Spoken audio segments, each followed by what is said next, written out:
Target এখন নির্বাচন commission. Trinamool বনাম নির্বাচন কমিশন, নির্বাচন কমিশন বনাম তৃণমূল। সবচেয়ে বড় ইস্যু স্পেশাল ইন্টেন্সিভ রিভিশন। এই ইস্যুটাকে হাতছাড়া করলে চলবে না। আবার বলছি, ভারতীয় জনতা পার্টির সঙ্গে কিভাবে মোকাবিলা হবে, কংগ্রেসের সঙ্গে কিভাবে মোকাবিলা হবে, সিপিএমের সঙ্গে কিভাবে মোকাবিলা হবে, এগুলো তৃণমূল খুব ভালো জানে যে কার সাথে কিভাবে তারা মোকাবিলা করে নিতে পারবে। ভারতীয় জনতা পার্টিও চুপ করে রয়েছে। তারা মুখে বলছেন এসআইআর হোক, বাদ পড়বে এই 50 লাখ, এই 1.5 কোটি, কিন্তু তারাও একটা চিন্তায় রয়েছেন। ফলে এক্ষেত্রে এটাকে বলা হয় পুশ পলিটিক্স। হুমায়ুন কবির যেটা মনে করছে যে আমি একাই সাংগঠনিক ক্ষমতায়, আমি ছাড়া ভরতপুর। হুমায়ুন কবির কিন্তু এটা বুঝতে পারছেন না, তলে তলে তৃণমূল কংগ্রেস কিন্তু ভরতপুরে কাকে টিকিট দিয়ে জেতানো যায়, কে শক্তিশালী, সেই প্ল্যানিংটা কিন্তু তৃণমূল কংগ্রেস করে ফেলেছে। নমস্কার, অ্যাকশন রিয়াকশনে আপনাদের সকলকে স্বাগত জানাচ্ছি। এই মুহূর্তে বাংলা রাজনীতিরই সবথেকে উত্তপ্ত বিষয় এসআইআর। কারণ দোরগোড়ায় রাজ্যের বিধানসভা নির্বাচন, আর কয়েক মাসের অপেক্ষা, তারপরেই সেই বিধানসভা। কিন্তু এর আগেই রাজ্যে এসআইআর আবহ। এই এসআইআর আবহে একের পর এক মিটিং, মিছিল, রাজপথে প্রতিবাদ, অনেক কিছুই আমরা দেখছি।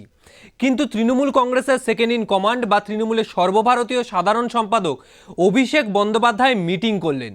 সেই মিটিং থেকে উঠে আসলো একাধিক বার্তা। দলীয় কর্মীদের নিয়ে সন্তুষ্ট নয়, তাদের কাজকর্ম নিয়ে সন্তুষ্ট নয় দল। এছাড়াও বিভিন্ন বিধায়ক, তাদের গতিবিধি নজরদারিতে রাখা হচ্ছে। যেদিকে সামনে বিধানসভা নির্বাচন, সেই জায়গায় দাঁড়িয়ে তিনি বলে দিচ্ছেন টিকিট পাওয়ার একটাই উপায়, কাজ করো, নিজের কাজ নিজে করো, নিজের বিধানসভার পিছনে সময় দাও। কারণ বহু বিধায়কের বিরুদ্ধে এই অভিযোগ যে তাদেরকে বিধানসভায় দেখতে পাওয়া যাচ্ছে না। আর একদিকে যেরকম অভিষেক বন্দ্যোপাধ্যায় মিটিং করলেন, ঠিক সেরকমই রাজপথে মুখ্যমন্ত্রী মমতা বন্দ্যোপাধ্যায়।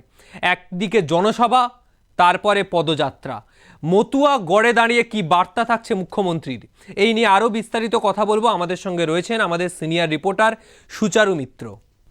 সুচারুদা, একদিকে রাজ্যে বিধানসভা নির্বাচন, দোরগোড়ায় দাঁড়িয়ে আমরা, তার মধ্যে এসআইআর।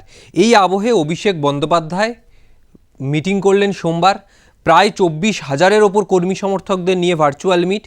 সেখান থেকে কি কি বার্তা রয়েছে বলে মনে হচ্ছে দলীয় অন্দরে?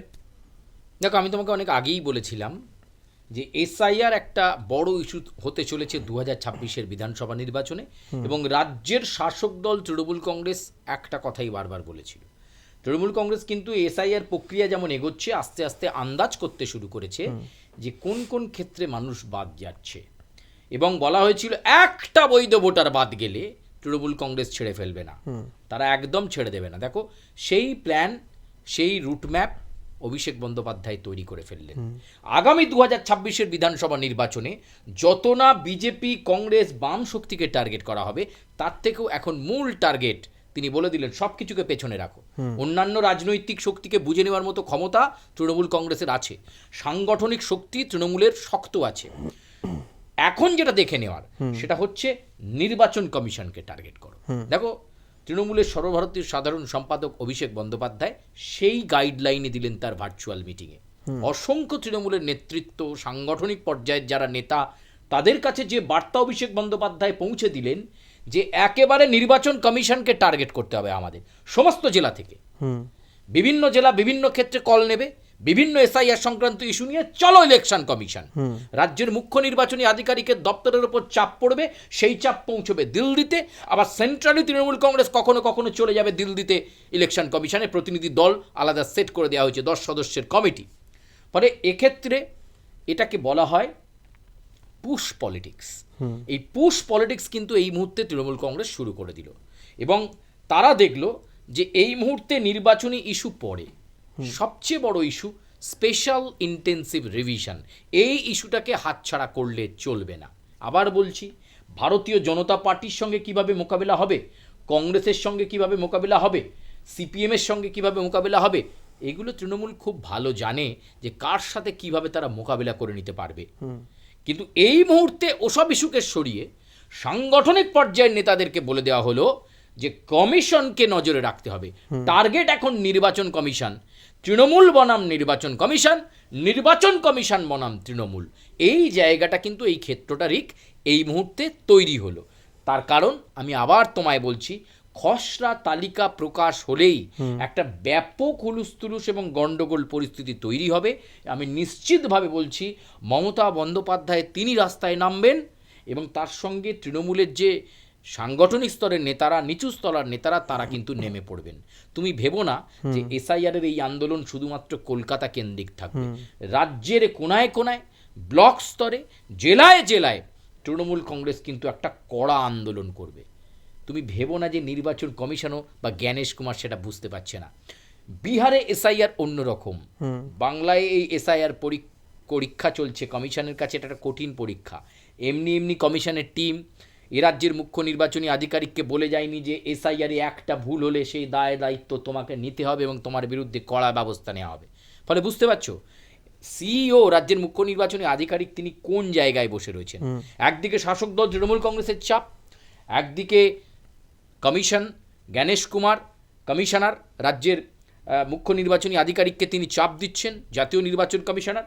ফলে সব মিলিয়ে একটা চিত্তাকর্ষক লড়াই কিন্তু এবারের নির্বাচনে দেখা যাবে, যেটা আবার বলছি, যে লড়াই একদিকে একটা স্বতন্ত্র স্ট্যাটুটরি বোর্ড আর একদিকে তৃণমূল কংগ্রেস, একদিকে নির্বাচন কমিশন, একদিকে তৃণমূল। রেক বহুদিন সুচরিতা তুমি পলিটিক্যাল বিটের সাথে যুক্ত রয়েছো, বহুদিন ধরে সাংবাদিকতা করছো। সেই সুবাদে একটা প্রশ্ন তোমার কাছে রইল যে অভিষেক বন্দ্যোপাধ্যায় গতকালই বললেন যে ভরতপুরের বিধায়ক, নাম করলেন না কিন্তু, ভরতপুরের বিধায়ককে মাঠে ময়দানে দেখতে পাওয়া যাচ্ছে না। তার উত্তর কিন্তু কিছু আসেনি। একেবারে স্পষ্ট যে হুমায়ুন কবিরকেই নিশানা করলেন তিনি। তো এই পরিস্থিতিতে দাঁড়িয়ে হুমায়ুন কবিরের ঠিক স্ট্যান্ড পয়েন্ট কী বলে মনে হচ্ছে?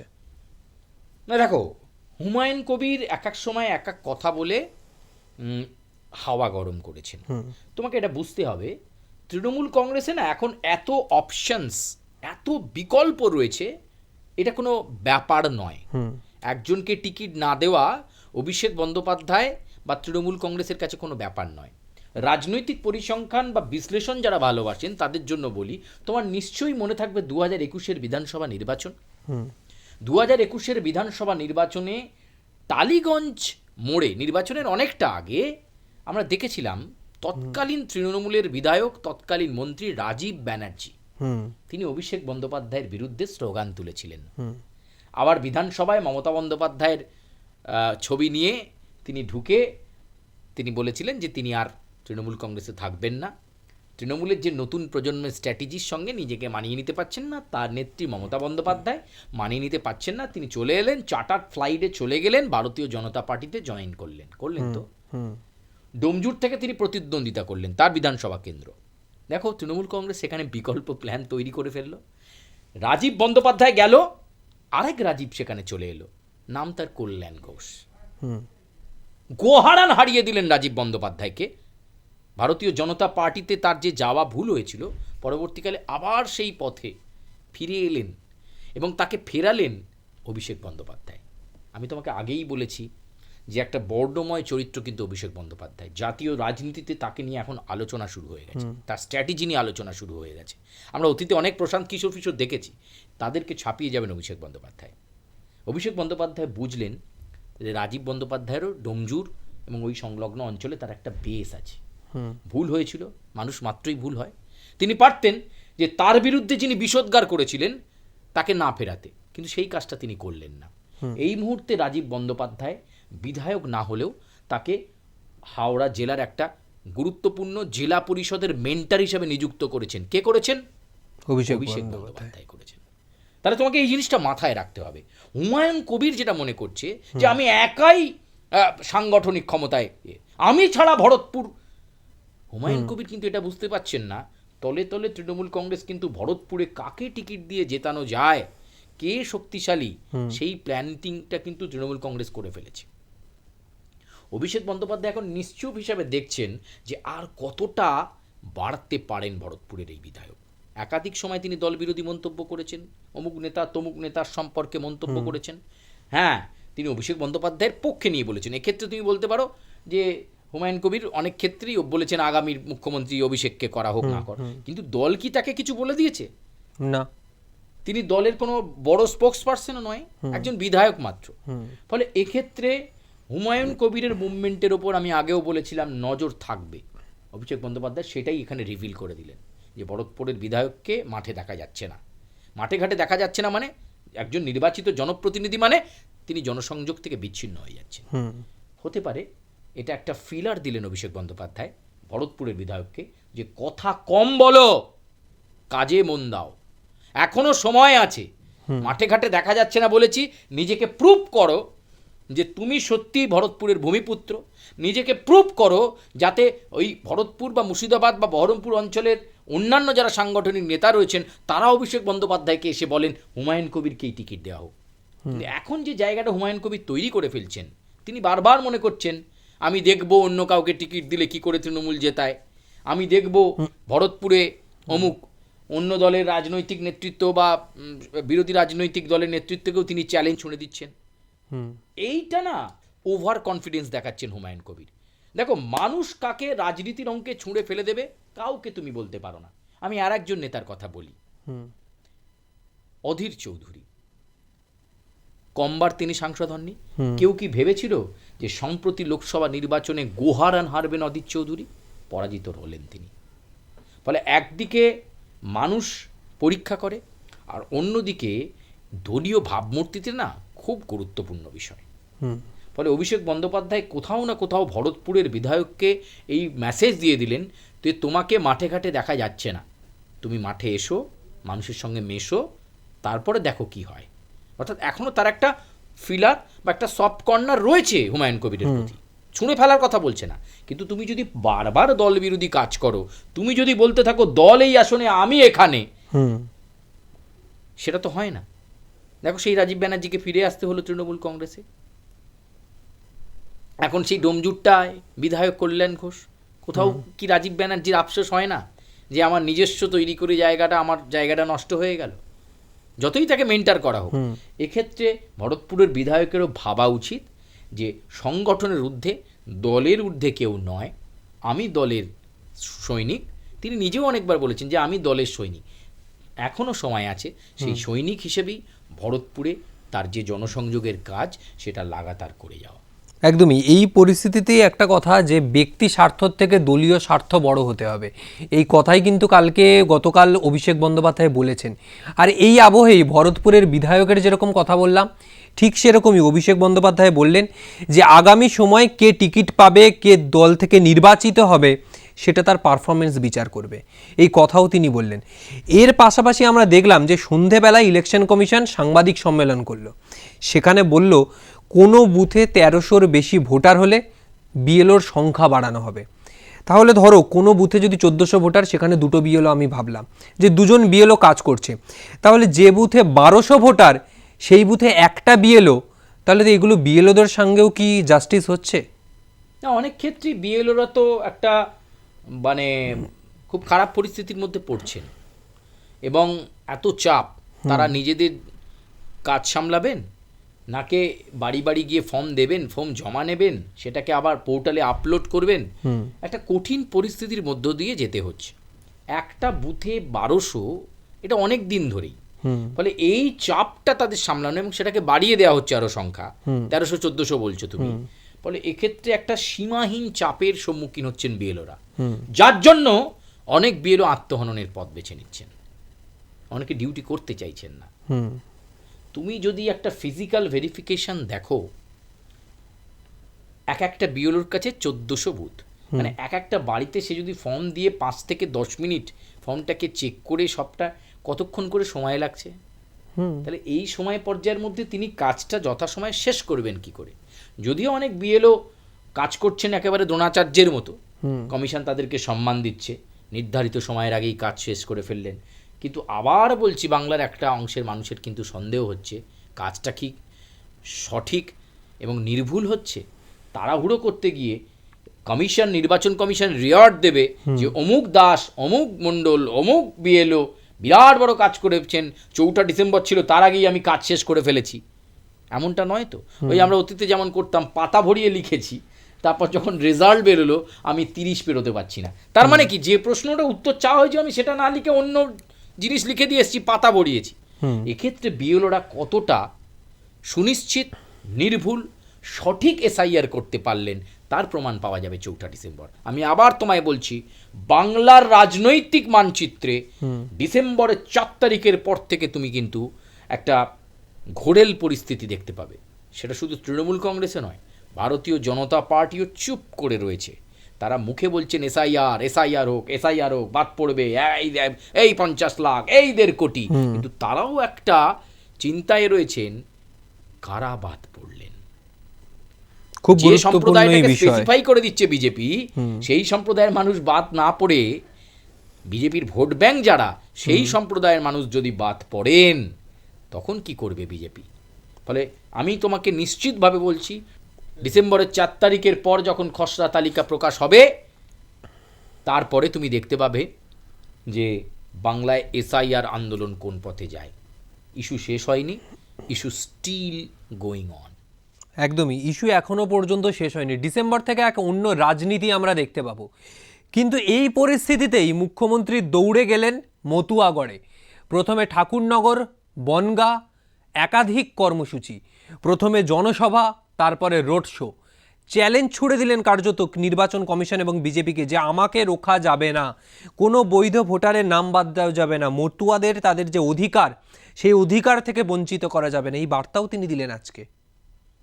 তুমি মতুয়াদের প্রশ্ন করলে, আগে বলি মতুয়া কারা, মানে কাদেরকে বলবো মতুয়া? তুমি মতুয়া, আমি মতুয়া, না, বা ক্যামেরার পেছনে যে দাদারা রয়েছেন তারা মতুয়া?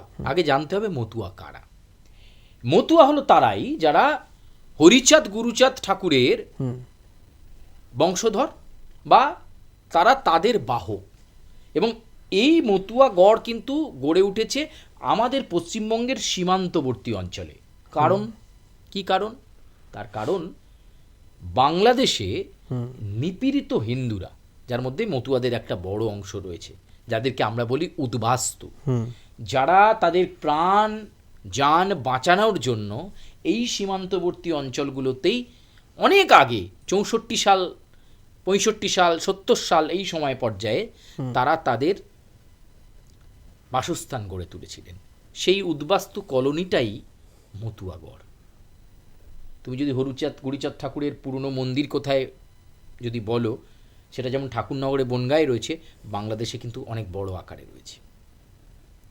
সেই সময়ে যে গণ্ডগোল, 71-এর আগে যে, তখন তো বাংলা এইভাবে ভাগ হয়নি যে এটা পশ্চিমবঙ্গ ওটা বাংলাদেশ, সেই উদ্ভূত পরিস্থিতিতে তারা এই সীমান্তবর্তী অঞ্চলগুলোতে এসে তাদের কলোনি গড়ে তুলেছিলেন, তারাই মতুয়া।